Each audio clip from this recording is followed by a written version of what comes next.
The situation we are facing today is one filled with tension, uncertainty, and the type of political drama that can reshape alliances in the Middle East overnight. When asked about the latest developments, President Trump was direct yet visibly displeased. He began by admitting that he was not thrilled about the way things unfolded. In fact, he repeated that sentiment several times to drive the point home. He is simply not thrilled about this situation.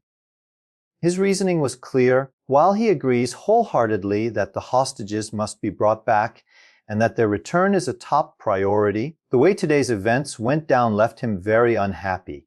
He emphasized that this is not a good situation by any measure, and although his administration is always prepared for surprises in the Middle East, this particular course of action was deeply concerning to him. Trump reiterated that he will be making a full statement tomorrow to clarify his position further, but even in these early remarks, the dissatisfaction was evident. He underlined again that his commitment to bringing hostages home remains absolute. But that does not mean he has to be satisfied with how today's developments unfolded. Reporters pressed him on whether this caught him by surprise, and his response was telling. He insisted that he is never truly surprised by anything, especially when it comes to the Middle East. That region, filled with layers of conflict, shifting alliances, and sudden escalations, has taught him that nothing should ever shock a leader. He stressed again that the way this event took place did not sit well with him. His repeated phrase, "very unhappy," was no accident. It reflected his frustration both with the handling of the matter and with the risks it now poses for regional stability. He also mentioned ongoing issues beyond today's events, pointing to Gaza as a situation demanding urgent resolution. He reminded everyone that the dual priorities remain clear: the release of hostages and an end to hostilities. Later in the day, an official statement clarified what exactly had unfolded. According to the Trump administration, the United States military notified them that Israel, while conducting operations against Hamas, carried out an attack that struck in Doha, the capital of Qatar. This was a major development because Qatar is not just any state, it is a sovereign nation, an ally of the United States, and one that has been working closely with Washington in efforts to mediate and broker peace. For Israel to unilaterally bomb inside Qatari territory raised serious diplomatic alarms. The administration made it clear that while eliminating Hamas remains a worthy goal, because Hamas has profited from the misery of the people of Gaza, the choice location for this strike was extremely problematic. The statement emphasized that such action does not advance the goals of either Israel or America when it is conducted on the soil of a close ally. Trump's response was swift. He immediately directed his special envoy to notify Qatari leaders of the impending attack. That envoy carried out the president's orders, informing the Qataris in advance. The gesture showed that Trump was trying to balance a difficult situation. On the one hand, supporting Israel's mission to weaken Hamas, but on the other, protecting America's strategic partnership with Qatar. In his message, Trump underscored his view of Qatar as a strong ally and a valued friend of the United States. He also expressed his deep regret that the strike took place in Doha. His position was firm. He wants the hostages released, he wants the bodies of the dead returned to their families, and he wants this war to end immediately. Following the incident, President Trump held direct conversations with both Israeli Prime Minister Benjamin Netanyahu and with Qatari leadership, including the Emir and the Prime Minister of Qatar. From Netanyahu, he heard a willingness to seek peace quickly, something Trump suggested could turn this unfortunate incident into a potential opportunity for peace rather than just a spark for further escalation.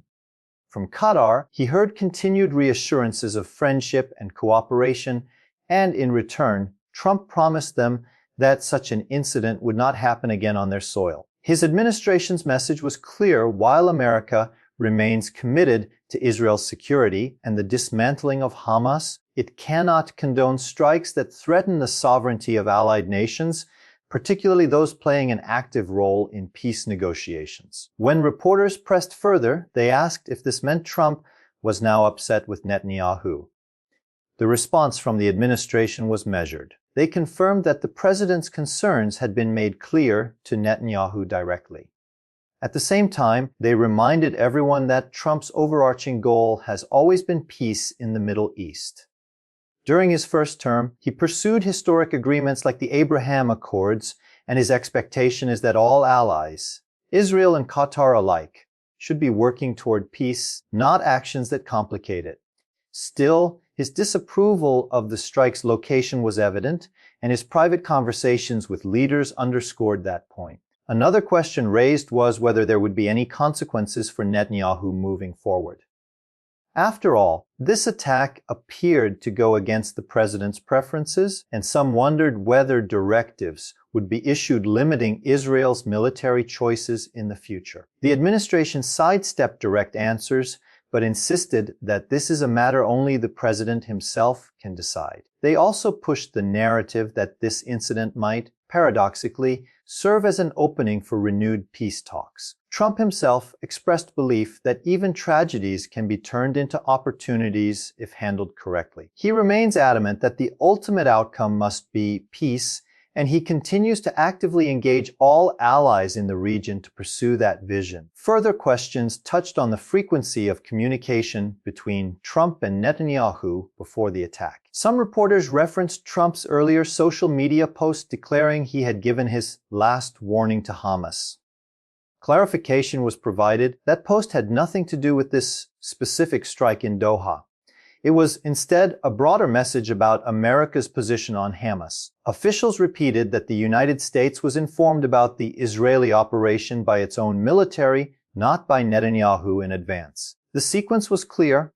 Israel conducted the strike. America was notified by the military.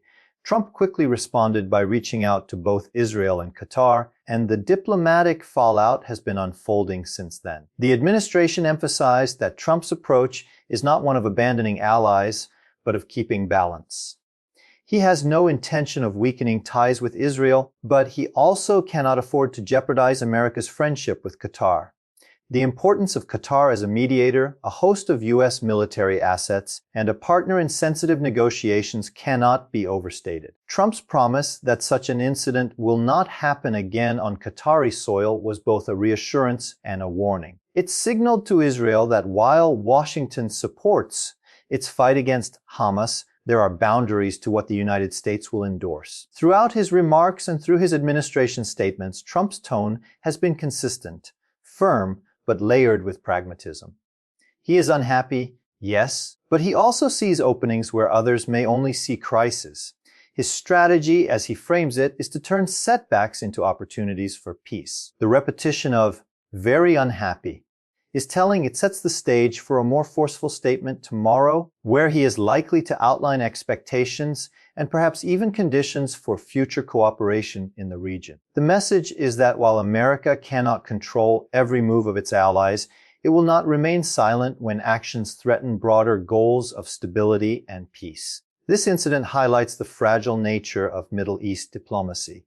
On one side, you have Israel determined to dismantle Hamas and secure its own citizens. On another side, you have Qatar working to mediate peace while now being drawn into conflict by an unexpected attack on its soil. Hovering above all this is the United States, attempting to support both nations while keeping its long-term vision of peace intact. Trump's insistence on hostages being returned and the war ending now reflects his understanding that prolonged conflict benefits no one. His quick outreach to both Netanyahu and Qatari leaders reflects his attempt to de-escalate before the fallout spirals into a larger diplomatic rupture. As things stand, the future course is uncertain. Will Israel continue to push unilateral actions regardless of Washington's concerns? Will Qatar remain committed as a peace broker despite this strike? Will Trump's vision of turning crisis into opportunity for peace materialize? These are the questions hanging in the balance. What is clear is that the president wants to keep both allies engaged, wants to preserve America's credibility in the region, and above all, wants to deliver a resolution that includes the safe return of hostages and an end to violence. He knows that his political standing and America's influence are both tested in moments like these. His carefully worded but clearly emotional response shows the delicate line he is walking. At the end of the day, this situation serves as a reminder of just how quickly things can change in international politics. One strike, one miscalculation, and years of careful diplomacy can be put at risk. Yet in the eyes of President Trump, this is not just a setback. It is also a potential turning point. His ability to navigate it and to keep Israel, Qatar, and the broader region moving toward peace will determine whether this incident becomes a stumbling block or a stepping stone. For now, all we know is that he is not thrilled, not happy, and very determined to chart a path forward that prioritizes peace, stability, and the safe return of every hostage.